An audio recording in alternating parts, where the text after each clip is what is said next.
Hello, ladies and gentlemen. It's my great pleasure to be here with you today on the OCCS webinar, honoring the legacy of Professor Luciano Gattinoni. I'm an internist intensivist from Belgium. I've been ICU director and CMO of different hospitals, currently affiliated to the Medical University of Lublin. These are my disclosures. I consult for different companies. So the full title of my lecture today will be Hemodynamic Monitoring and Fluid Management in ARDS Beyond the Guidelines, honoring the legacy of Luciano. So I will talk a little bit about ARDS, the pathophysiology definitions, what monitoring tools are most important, how fluids may affect diagnosis and management of ARDS patients, especially fluid accumulation syndrome, as well as intra-abdominal hypertension, and then to give some tips for practical management at the bedside. So it's mostly about breaking some bad habits, so let's kick off with an introduction. If you ask me, how do I set PEEP? I set PEEP equal to the intra-abdominal pressure when this would be increased. As illustrated in this video on the left, you have a patient with normal abdominal pressure. On the right is a patient with increased intra-abdominal pressure, and you can see that there is dorsobasal compression atelectasis after curization. I would also like to pay tribute to my other good friend Paolo Pelosi, with whom I've been in contact for many, many years, and this was almost 20 years ago during the Abdominal Compartment Society meeting in Antwerp, also together with Jan de Waal. Together with Paolo and Michael Quintel, we elaborated on the effects of intra-abdominal pressure on respiratory mechanics, as well as organ-organ interactions within the polycompartment syndrome. If we look at the abdomen being in the center of the body, and when abdominal pressure increased, this has a dramatic impact on all organ functions, not within the abdominal cavity, but far outside. The impact on respiratory system, dynamics, oxygenation, ventilation, are important without going into detail here. But let's kick off with a worst-case scenario of a man who has leukemia and presents with fever, diarrhea, and the abdomen is distended. We can see on the CT there is free fluid, but also abdominal wall is edematous, and there is some free air at the level of the cecum. Patient is in shock, high filling pressures, high intra-abdominal pressure, and difficult ventilation oxygenation. This is a typical chest X-ray of patients with abdominal hypertension, has been alluded to by Luciano as the baby lungs with high intrathoracic pressures. Performing a CT in our patients showed that there are ventilated, recruitable, and collapsed areas. There are also some pleural effusion. After intubation, recruitment, and applying the PEEP, you can see that now the right hemidiaphragm is shifted downwards after recruitment. Over the next day, our patient develops ARDS, a secondary ARDS due to the abdominal sepsis with an increase in lung water. So we can have the combination of extrapulmonary disease with ARDS, and in this case the patient has a primary abdominal compartment syndrome. These patients need higher opening pressures as well as PEEP levels to keep the lungs open. Patient in the burn unit, distended abdomen,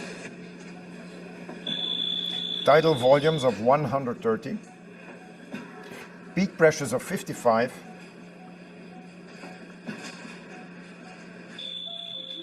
sudden cardiovascular collapse. So what did we see in the burn unit? The patient with fluid overload, hypothermic abdominal distension, high peak pressures, low tidal volumes, and cardiovascular collapse.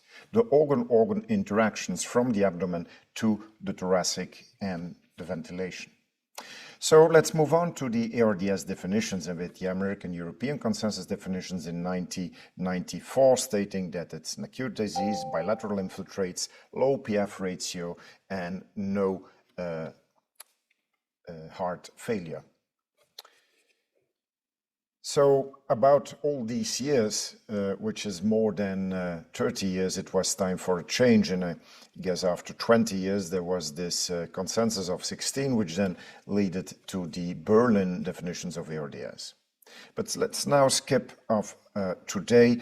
In 2024, we had a new global definition on ARDS, and if we compare it to the Berlin definition, there were some issues with respect to non-intubated ARDS patients, as we knew from COVID, on high-flow nasal oxygen cannula. ARDS in resource-limited settings where there may not be a blood gas, but just a peripheral saturation, may be diagnosis made with ultrasound instead of chest X-ray, and so forth. You could ask ourselves, okay, is this the way we want to go? Are these the ARDS definitions that we need? Or is it just new clothes for the emperor? As this proposal does not take into account with the cardinal feature, which is extravascular lung water, does not take into account the phenotypes. I spoke already about primary, secondary ARDS and the role of the abdomen, the iatrogenicity, like fluid accumulation syndrome, and how the treatment, like performing PEEP or ultrafiltration, may affect the diagnosis. So what about the ideal monitoring tool? And if I would ask you who is measuring extravascular lung water, then probably 25–30% of you would do so. This can be done, for instance, with a pico catheter, where you inject at the level of the right atrium a cold bolus of about 20 cc, and this will then be detected, and the temperature change at the level of the femoral pico catheter will be shown in the thermodilution curve. As is shown here, you see after 5 seconds there is cooling, stops cooling, and then cooling again for beyond 20 seconds. So we kind of see this double hump. In any way, the PICO device provides us information on the preload, volumetric preload, the afterload, contractility, dP max, ejection fraction, dynamic hemodynamic parameters like PPV, SVV, fluid responsiveness, as well as the organ function with the extravascular lung water and the pulmonary vascular permeability index. So what we saw here is that when we are injecting the bolus, level of the right atrium, because of ARDS, there can be increased pressures at the right heart, which will then result in the opening of a foramen ovale, and a small port, depending on the churn fraction, will arrive faster at the pico catheter and create a small thermodilution curve, and the rest of the bolus will follow after. And that's why it was referred to in the literature as the camel curve. So when it comes to therapeutic options in our patients with ARDS, we can give fluids or less fluids, inotropes, and pressors, or a combination. But often we are faced with a therapeutic dilemma, and we should look beyond cardiac output. Yes, there is barometric and volumetric preload. We have the fluid responsiveness assessment, and of course, if the patient is no fluid responsive, then fluids should not be administered. But as a safety parameter, next to intra-abdominal pressure, we can have a closer look at the extravascular lung water. So what you see here is a pint of beer, which is basically half a liter. Now, pulmonary edema is any abnormal accumulation of fluid in the extravascular space, and the normal amount is exactly about half a liter. But adding only 200 ml will lead to overt pulmonary edema and increased morbidity and mortality. Let's visualize this. You all know that this is the Bush wrap, where on top there was this tennis court where Federer gas met, and they played a match. If we look at the surface of the tennis court, is about 11 on 8 meters, so it's about 88 square meters, which is the surface of the alveoli if we would cut them open and put them next to each other.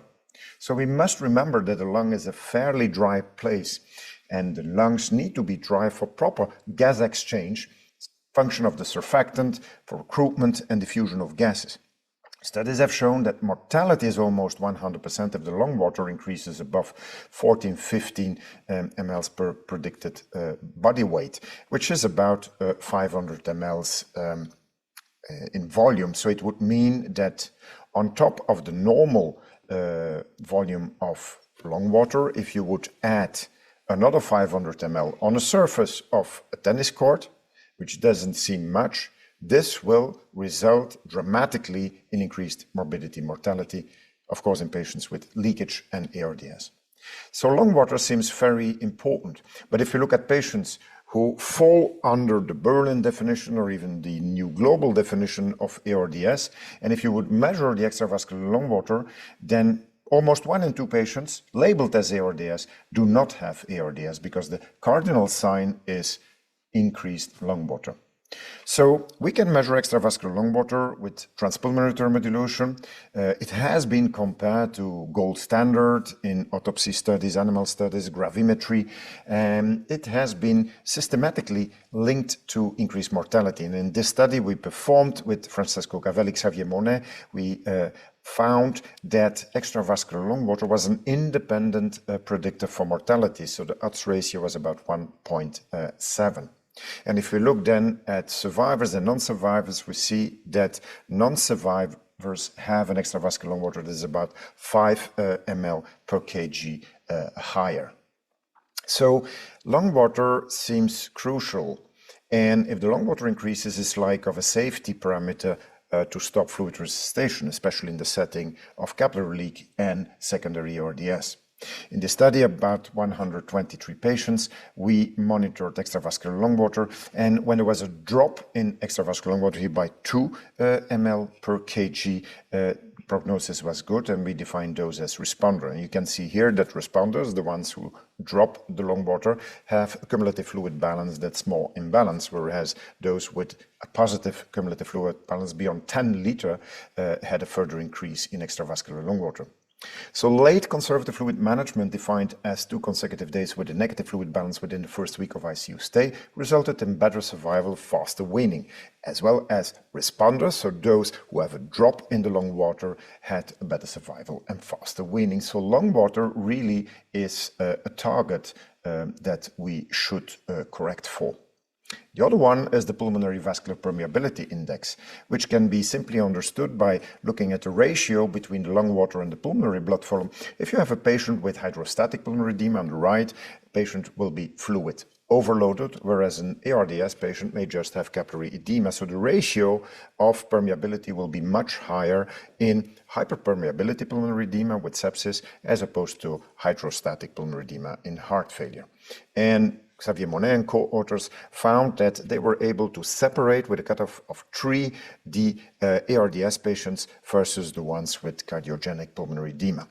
Now we are developing a kind of hemodynamic simulator guide where you can enter the parameters and the device will then tell you or give you an advice whether to increase inotropes or presses. And this is basically 70% of your colleagues would do so. So now you can also add that the patient has sepsis or cardiogenic, so we need more inotropes, or respiratory failure. Now you see on the bottom left that we should remove fluids, or we can have a mixed picture of shock. And this is like a guide when you're on call at 2 a.m. in the morning that tells you what your colleagues would have done with a therapeutic dilemma. So now maybe we need to move on to a new and simple definition of ARDS, as we suggested with Frédéric Michard, that the evidence for lung edema, so it's not just the bilateral infiltrates or the B lines on ultrasound, but also an increase in extravascular lung water should be present. Why? Because extravascular lung water is very useful, as with PVPI on the right, to discriminate between ARDS versus cardiogenic edema versus other things. So chest X-ray can be wide because of atelectasis or pleural effusions. And PVPI is a much better area under the receiver operating characteristics curve. So maybe we should put it in the definitions to improve the definitions. So now in this recent paper, where I was co-author of the DIOS investigators together with Prajant, we are looking at how to define the subphenotypes of ARDS based on pathology, but also based on monitoring, like the extravascular lung water, the fluids, as well as intra-abdominal pressure. Why is it important? Because look at these images of pigs with oleic acid induced lung injury with normal intra-abdominal pressure. And on the bottom you have the same pics, but now with intra-abdominal pressure increased up to 20 centimeters of water. So you can see the diaphragm is moving up, but you can see that the condensed zones at the dorsal-basal region is much more pronounced because the airway pressure at the right 40 in the bottom, when abdominal pressure increased, the transmural or the transalveolar pressure will not be 40, but maybe 40 minus the intra-abdominal pressure, so we have not recruited the lungs. So in pigs with oleic acid, you see the dorsal-basal regions that are heavy, edematous and condensed, but if you now increase intra-abdominal pressure, it's like the whole lung gets flooded. And that is exactly why we should match the PEEP to counterbalance the increased intra-abdominal pressure. So we know during COVID there was this hallmark paper by Luciano talking us about different phenotypes in these patients. And in the same year, together with Paolo, we published a paper on the ventilation of patients with intra-abdominal hypertension. And in 2020, we published hypothesis generating patients on how the mechanical properties may be different in patients with fibrotic lung, which may be the end stage of ARDS, where the lungs may act as a squishy ball. So now in the paper of Luciano, he talked about the L low phenotype or the H high increased phenotype with respect to elastance, shunt lung weight, and reclutability. But if we look at the squishy ball hypothesis, we can say, okay, there may be a H phenotype, so high elastance, low compliance, but there may also be an issue of fibrotic lung. And this compares to a squishy ball, which when you squeeze it will not expand homogeneously, as is shown in this video. So you have zones that are hyperinflated and other zones that are normally inflated, and other zones that may not be inflated at all where they are squeezed. So when we look at open lung approach versus lung resting strategy, especially patients on ECMO, we see that with the lung rest strategy, the idea is to have as low pressures as possible. With the open lung approach, driving pressure should not be increased, but maybe we need higher pressure to open up, recruit the lungs and keep the lungs open, especially if intra-abdominal pressure is increased. So in our paper on how to set a ventilator in patients with abdominal hypertension, we propose also L and H phenotypes, whether these parameters are low or high with respect to abdominal pressure, body mass index, the cumulative fluid balance, biological impedance analysis looking at extra intracellular water ratio, the volume excess, as well as I told you, the lung water and the PVPI. So maybe if we combine Gattinoni's proposal on L and H phenotypes together with what we propose, so like combining the three papers together, we could probably identify other phenotypes like LL2HH. And all these patients may probably need a different ventilation and fluid strategy. So now jumping to the fluids in ARDS, the reason why we give fluids could be either to promote stroke volume or to improve tissue perfusion. Of course, we need a stroke volume in order for the oxygen-rich fluid to get to the tissues. Right, but we should only give fluids in shock, hypovolemia, tissue hyperperfusion. Patients should be fluid responsive and tolerant, and there should not be a risk of FAS, fluid accumulation syndrome. It is a syndrome, not a disease. As such, it can occur within many disease states and conditions and in combination with ARDS, which is also a syndrome. Now, this is a picture of an ugly bag of saline mixed with some glucose. And I asked my wife to take this picture because I received it during my major surgery. And after the surgery, this was my abdomen. And you can see there was pitting edema. In fact, I gained 8 kilos, so I had fluid accumulation syndrome and abdominal hypertension because of the opioids, because the fluid accumulation, my chest wall was stiff, my abdominal compliance went down, and at some point I was no longer able to breathe and I start coughing, and my chest x-ray exactly looked like the one I showed you previously with a right hemidiaphragm that was moved upwards. So why is it that most surgeons, anesthetists, intensivists don't pay proper attention to perioperative fluid accumulation syndrome? Well, illustrate with another typical patient after abdominal sepsis because of a perforated viscus.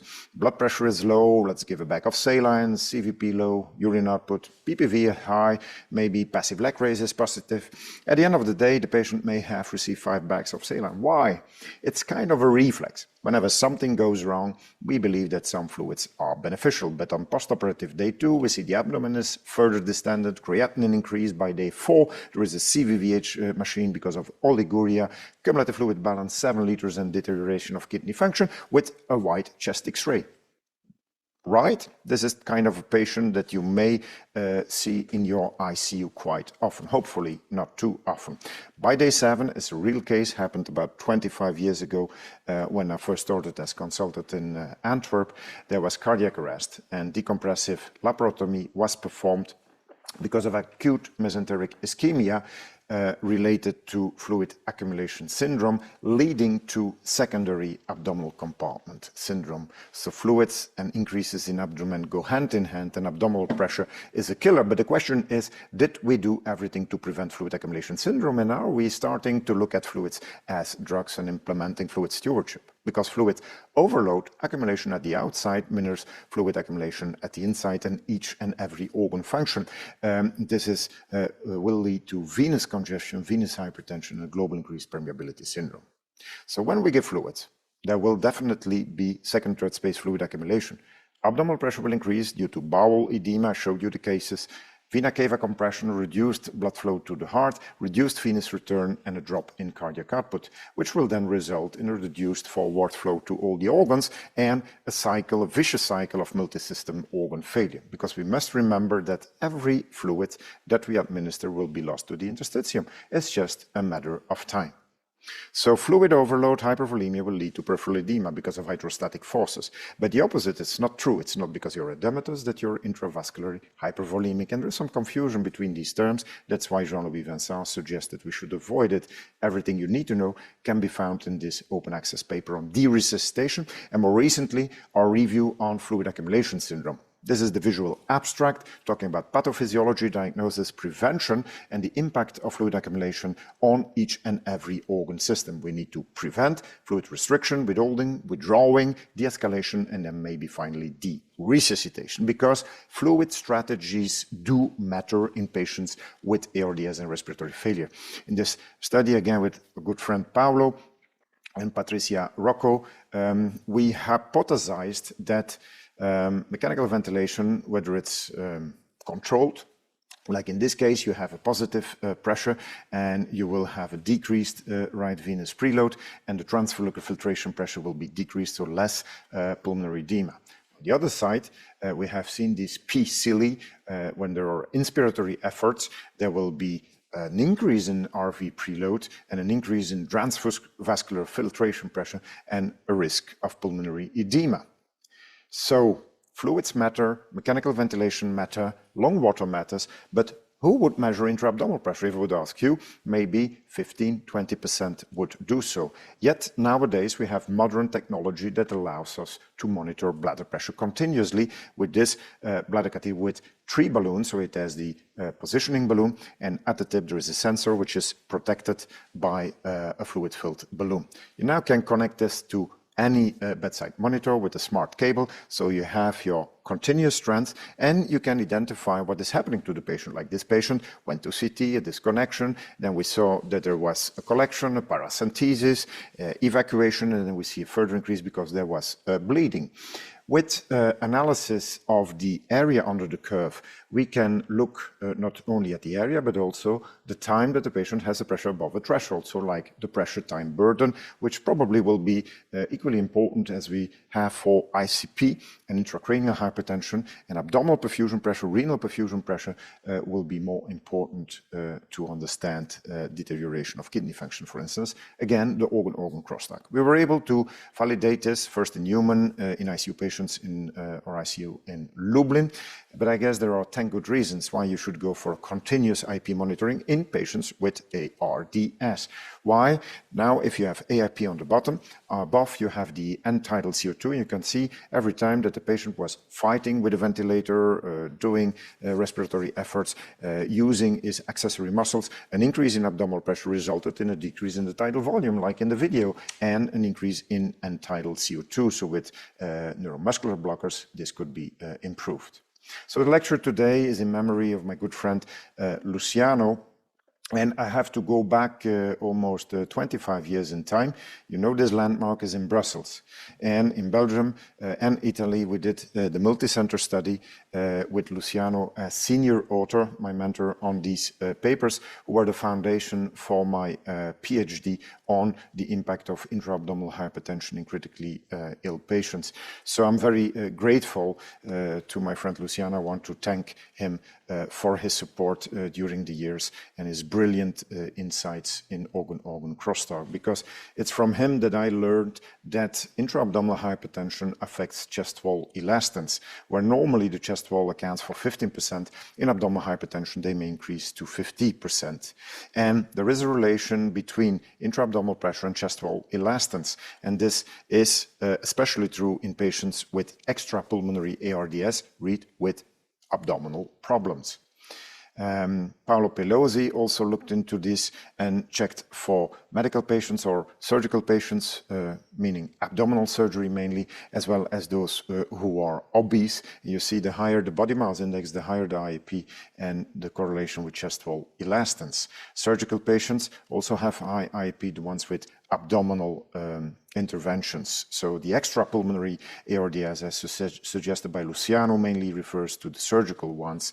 Maybe we need to look at this as different syndromes. Patient with ARDS, with a pulmonary ARDS or an abdominal ARDS may be different.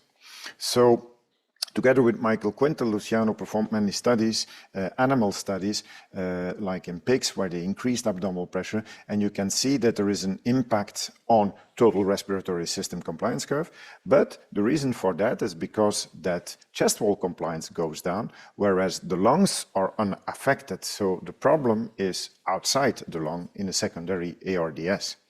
Brings him to the concept of the sticky atelectasis. So assume that you need a transpulmonary pressure of 30 and you apply 40. So you would say in a normal lung with about 15% the chest wall impact, you will have a transpulmonary pressure of 34 and you will have opened the lung. But if abdominal pressure is high, this ratio is different, and then the transpulmonary pressure will only be 20 and the lungs keep closed. So you need higher opening pressures in patients with intra-abdominal hypertension.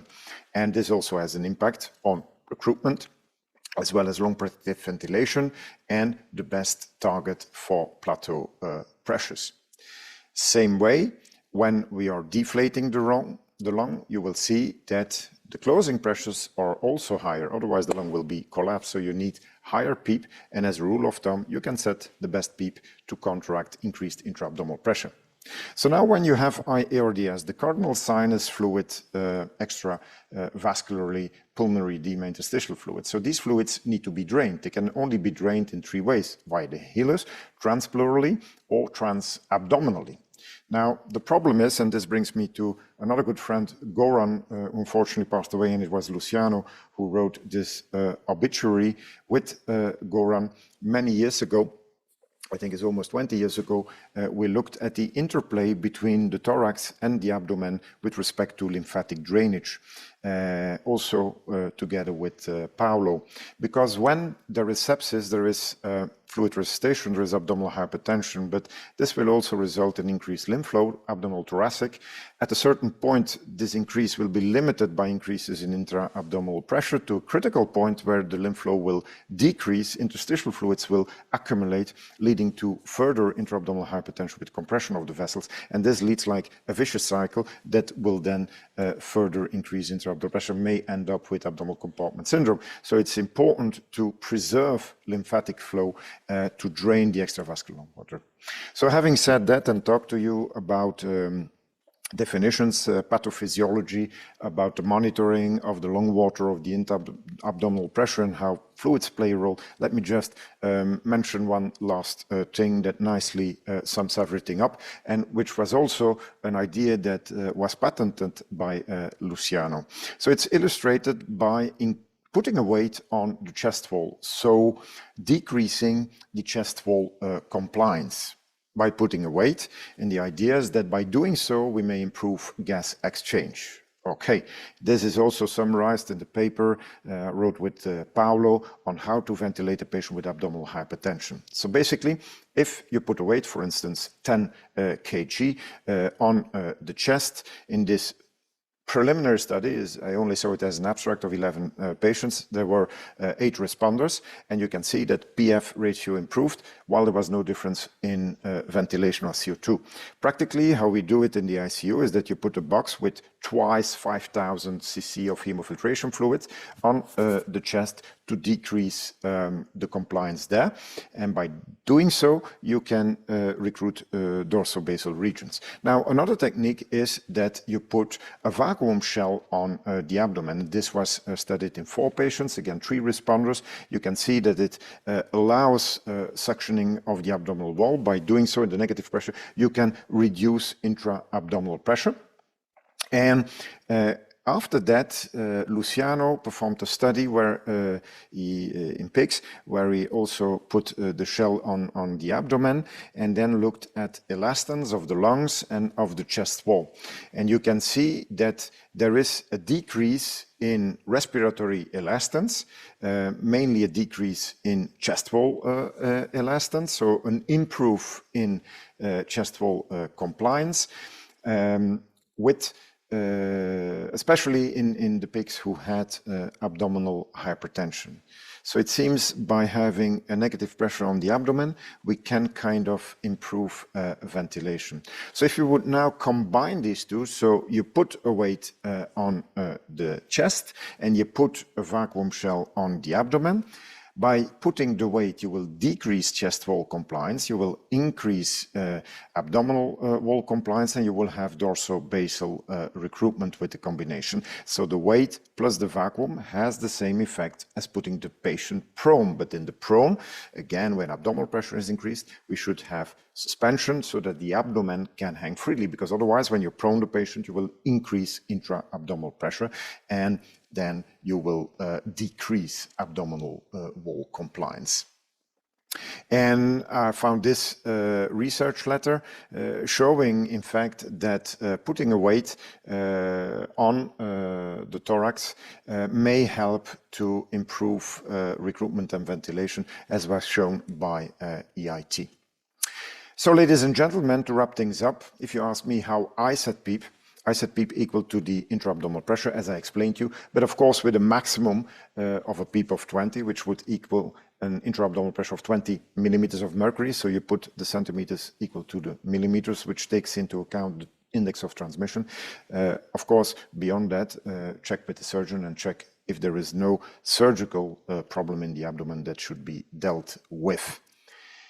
Take-home messages is that, in my view, monitoring ARDS patients, you need extravascular lung water and intra-abdominal pressure. Without them, I cannot treat or cure these patients. We need different strategy for different phenotypes, especially in secondary ARDS. We need to take care of the lymphatics, avoid iatrogenicity, so limit the sodium content, thereby limiting fluid accumulation syndrome. This is a photo of IFAD meeting in 2017, where we had Luciano and Federica, and it is always fun, and it's with great pleasure that I would like to thank you, Luciano, for everything over all these years. Having said that, I invite you to join the International Fluid Academy or the Abdominal Compartment Society. Thank you for your attention.